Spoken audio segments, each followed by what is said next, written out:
ایک عورت اللہ کے نبی کے پاس آئی اور کہنے لگی کہ اللہ کے رسول میں آپ سے شادی کرنا چاہتی ہوں، انی احب لک، میں اپنے آپ کو ہبہ کر رہی ہوں۔ تو اللہ کے نبی صلی اللہ علیہ وسلم نے کیا فرمایا؟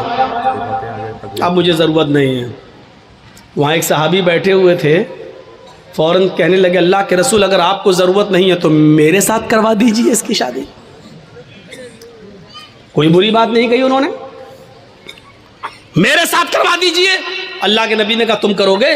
کہا ہاں مجھے ضرورت ہے بیوی کی۔ اس عورت سے پوچھا کہ تم اس کے ساتھ کرو گی؟ اس نے کہا آپ کے لیے آئی تھی، اگر آپ نہیں کر سکتے تو اس کے ساتھ کر دیجیے، مجھے تو گھر بسانا ہے۔ تو اللہ کے رسول نے اس آدمی سے، اس صحابی سے پوچھا کیا دو گے اس کو مہر میں؟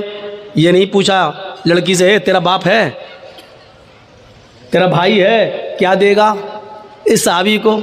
یہ نہیں پوچھا، بلکہ کیا پوچھا اس صحابی سے کیا دو گے اس کو مہر میں؟ کہتا مہر میں کیا دو گے؟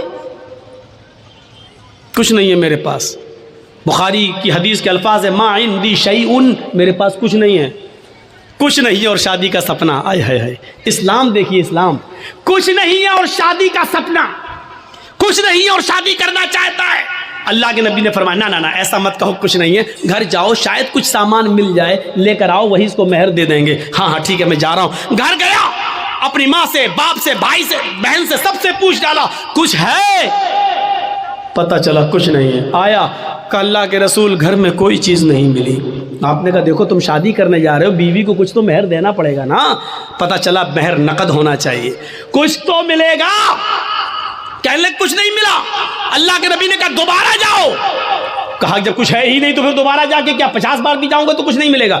کہا دوبارہ جاؤ، التمس خاتما من الحدید، لوہے کی انگوٹھی مل جائے تو وہی لے آؤ، سونے کی نہیں، چاندی کی نہیں، لوہے کی انگوٹھی جو آج 5-5, 6-6, 10-10 روپے میں ہمیں سڑکوں پر مل جائے گی۔ اگر لوہے کی انگوٹھی ہی مل جائے تو وہی لے آؤ، وہی دے دو اپنی بیوی کو، ہونے والی بیوی کو۔ وہ کہتا لوہے کی انگوٹھی، چلو جاتا ہوں پوچھتا ہوں، معمولی چیزیں ہوگی گھر میں رکھی ہوگی۔ وہ دوبارہ گھر گیا، وہ صحابی تھوڑی دیر کے بعد گھر سے واپس آتے اور کہتے ما وجدت خاتما من الحدید، اے اللہ کے رسول گھر میں بہت کچھ ڈھونڈا، بہت تلاش کیا، لیکن مجھے لوہے کی انگوٹھی بھی نہیں ملی۔ مایوس ہو گئے۔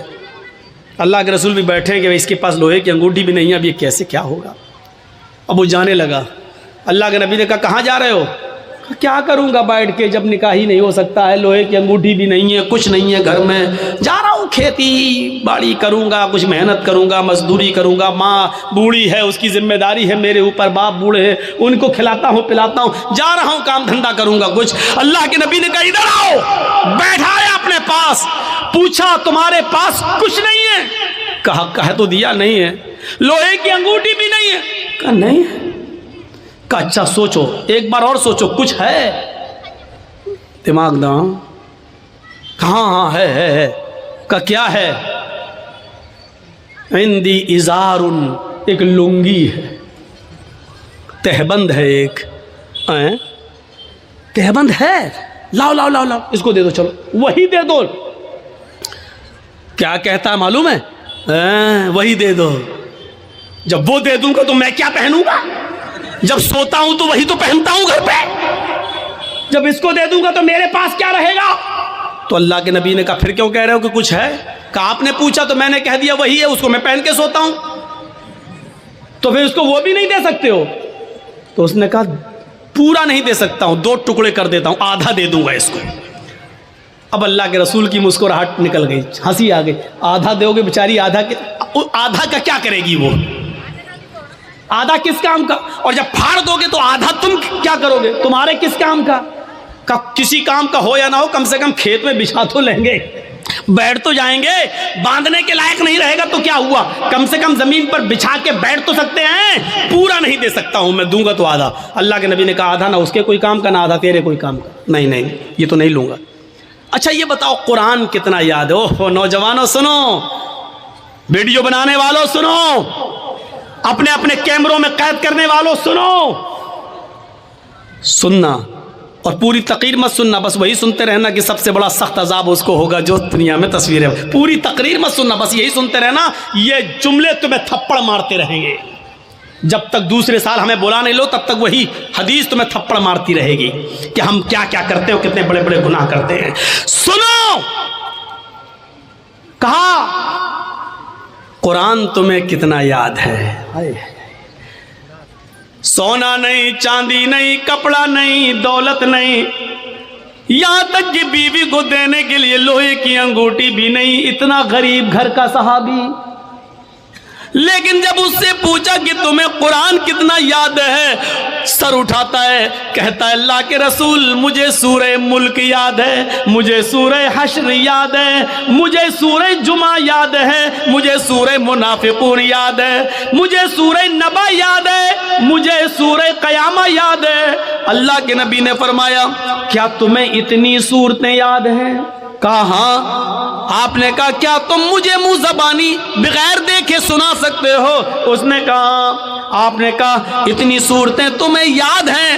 اس نے کہا ہاں۔ کہا پھر یہ کیوں کہتے ہو کہ میرے پاس کچھ نہیں ہے؟ تمہیں اتنی صورتیں یاد ہیں، کیا تم ان صورتوں کو اپنی بیوی کو یاد کرا دو گے؟ اس عورت کو یاد کرا دو گے جس کے ساتھ میں تمہارا نکاح کرنا چاہتا ہوں؟ اس نے کہا ہاں میں کرا دوں گا۔ اس عورت سے پوچھا اگر تیرے شوہر کے تیرے نکاح کے مہر میں اگر قرآن کی ان صورتوں کو میں مہر بنا دوں اور انہی صورتوں کو تو اپنا مہر مان لے تو کیا تو اس سے نکاح قبول کر لے گی؟ کیا ان قرآن کی صورتوں کو اپنا مہر مان لے گی؟ کہنے لگی روتے ہوئے اے اللہ کے نبی، جس عورت کی شادی میں، جس عورت کے نکاح میں قرآن کی صورتیں مہر بن جائیں، اس سے زیادہ بابرکت نکاح کس کا ہو سکتا ہے؟ اس سے زیادہ پاکیزہ نکاح کس کا ہو سکتا ہے؟ پھر اللہ کے نبی نے ان صورتوں کو ہی مہر بنا دیا اور اس کے بعد نکاح پڑھا دیا۔